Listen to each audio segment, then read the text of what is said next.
Prime Minister, the region is navigating a more uncertain external environment, from tensions in the Middle East to higher energy costs and renewed supply chain pressures.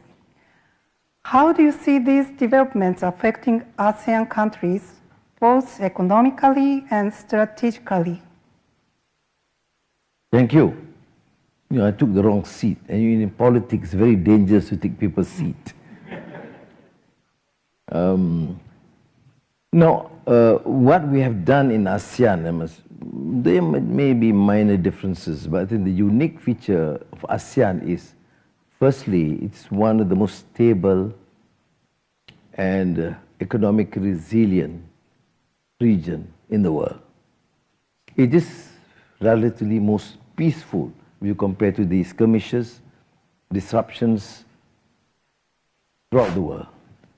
So let us therefore use it to then chart a clear policy. There's a Vision 2045 that we built and addressed and achieved through consensus together. And every single issue like power or energy transition, digital transformation, connectivity. So it is not just the pious platitudes of the normal arrangements, regional arrangements, but to be more constructive and engage in all sectors.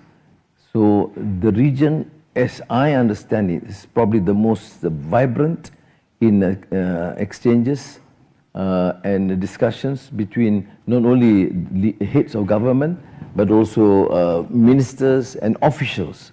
So when we chaired the ASEAN last year, the meetings were by the thousands, because we make sure that all levels, from schools to university students to research, they start engaging and charting a program together. I think with that, I think we can come out with some of a formidable voice and also strategy in dealing with our colleagues and friends outside the region. As you mentioned, Malaysia chaired ASEAN last year. So while ASEAN deepens its economic integration, we also see different positions, including for the Middle East and South China Sea, economic disparities, and tensions among member states. Do you think ASEAN could continue to play a central role in reinforcing cohesion of the members?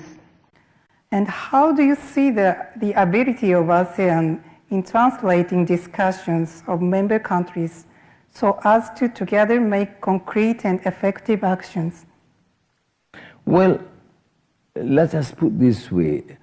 On the broader framework, on general policies vis-a-vis other regions or international, more, I should say, contentious issues, we may have slight differences. But I think on the issue of peace, on the issue of collaboration among neighbors, which is essential. I mean, to have, as I've always referred to, we referred to South China Sea and people just focus on one country against the other. But we, as a maritime nation, have issues with all our neighbors, naturally. But we don't have a problem that can exacerbate a crisis or cause further tensions. We negotiate, we delay decisions sometimes, but it did not stop us from collaborating in terms of cross-border arrangements, be it visa, be it travels, or joint programs, like we are now working hard with, for example, myself with Prime Minister Anutin on bordering North Malaya and South Thailand, or the relatively standing performance of the Johor-Singapore Special Economic Zone, which is spectacular, and you have many Japanese firms also involved. Then we have this excellent relationship with Brunei Darussalam and the Philippines and Indonesia, other than the Indo-Chinese states. But having said that, I'm not saying that we don't have issues.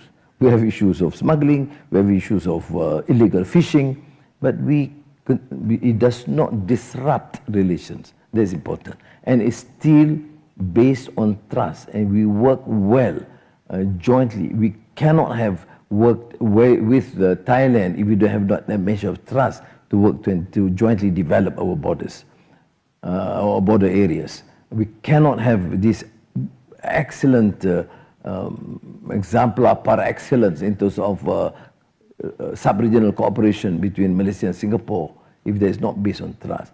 But mind you, it's not necessarily easy. So I don't want to deny the fact that we have issues, of course. We have problems. How we view, for example, development in West Asia or the Middle East. Maybe there are shades of opinion, but there are differences. And there's a country perceived to be pro-West more than pro-East. And I've been asked many times, why are you less pro this, pro that? But no, you know how we as a country, in the emerging economy, how we receive your Prime Minister, Tagichi, in Malaysia, with great warmth, with great affection and support. How we received President Donald Trump in Malaysia, for example, and also President Xi Jinping. Of course, they say, but with Trump, I danced a bit. With Xi Jinping, I didn't. It doesn't make a difference because President Xi Jinping said, I'm sorry, no, I don't dance. That's all. Otherwise, I would have done the same. So what I mean is, for a country, and I think for the region, we have to engage, and all of us agree on that point, that we should continue to engage other regions. That's why we have ASEAN, of course, Japan, ASEAN United States, ASEAN China, and next week, ASEAN Russia. Oh, my dear. That's more contentious, more difficult, but we're still proceeding. Why? Because ASEAN position is centrality. Do we agree with all the issues or decisions by President Trump? Of course not. Or with Russia, certainly we have differences, but we collaborate well. Last year, I was covering ASEAN Summit in Kuala Lumpur, and I saw so many leaders from all over the world. So the ASEAN Summit brought together not only leaders from the major powers, but also leaders from emerging economies such as Brazil and South Africa. Malaysia has also shown a strong interest in deepening ties with emerging economies, including those in the so-called Global South. Over the longer term, what opportunities do you see in these relationships, and how do they fit within Malaysia's broader international outlook? Yeah, we were fortunate because as a corollary of the engagement we have all countries, they took the ASEAN Summit very seriously. We have a session with the Gulf countries, the first of its kind in the history of ASEAN. It's the ASEAN GCC Summit, and we included China because they wanted to engage with China too. But at the same time, we have engagement with the other countries, Japan, South Korea, India, Australia, and perhaps Canada. And but then I thought that these emerging economies in Latin America, like Brazil and Africa, South Africa, are important. And they said, why can't we bring them and to engage with them? And I thought there's a new beginning to show the relative centrality that we talk about. You alluded earlier to the issue of BRICS. Why BRICS? I said, I'm asking you, why not? We are with all countries, we are with APEC. Why not APEC? Because APEC excludes some countries, but we are with APEC. And we have arrangements bilaterally, multilaterally with many countries. Now with BRICS, because sometimes we see, like I referred to the issue in Nikkei, we want an Asian voice. Asia is becoming really important, and we want it to be an objective representation of the voice of Asia. So we support the Nikkei Forum.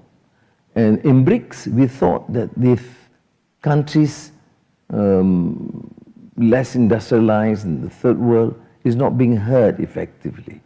That's one. But number two, why can't we find out any additional collaboration with these countries separately with BRICS? But it's not zero-sum game, because like Malaysia, we are too close and dependent as a trading nation, with the United States, as I said earlier about trade and investment.